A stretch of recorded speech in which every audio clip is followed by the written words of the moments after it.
درگاہ اجمیر شریف کے جانشین دیوان صاحب اور صدرنشین آل انڈیا صوفی سجادہ نشین کونسل سید نصیر الدین چشتی نے اجمیر درگاہ میں مندر ہونے کے دعوے پر اپنا بیان دیا ہے۔ انہوں نے کہا کہ عدالت میں مقدمہ دائر کرنا ہر کسی کا حق ہے، لیکن ملک میں چند دنوں سے مساجد اور درگاہ کے خلاف عدالت میں مقدمہ درج کرنا ایک فیشن ہو گیا ہے۔ سستی شہرت کے لیے بعض لوگ اس طرح کی حرکت کر رہے ہیں۔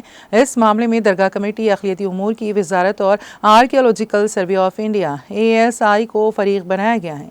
ہم اس معاملے پر گہری نظر رکھے ہوئے ہیں اور اپنے وکلاء سے مسلسل رابطے میں ہیں تاکہ اپنا موقف مؤثر طریقے سے پیش کر سکیں۔ سید نصیر الدین چشتی نے مزید کہا کہ وہ عدالت کے عمل پر تبصرہ نہیں کریں گے، لیکن موجودہ رجحان یہ بن چکا ہے کہ ہر درگاہ اور مسجد کو مندر قرار دینے کے دعوے کیے جا رہے ہیں اور نئی درخواستیں داخل کی جا رہی ہیں۔ انہوں نے کہا کہ یہ عمل معاشرے کے لیے بہتر نہیں ہے۔ جو تنازعات 150-200 سال پرانی ہیں یا 1947 سے پہلے کے ہیں، انہیں چھوڑ دینا چاہیے۔ انہوں نے حالیہ دنوں میں سنبھل میں پیش آنے والے واقعات کو افسوسناک قرار دیا۔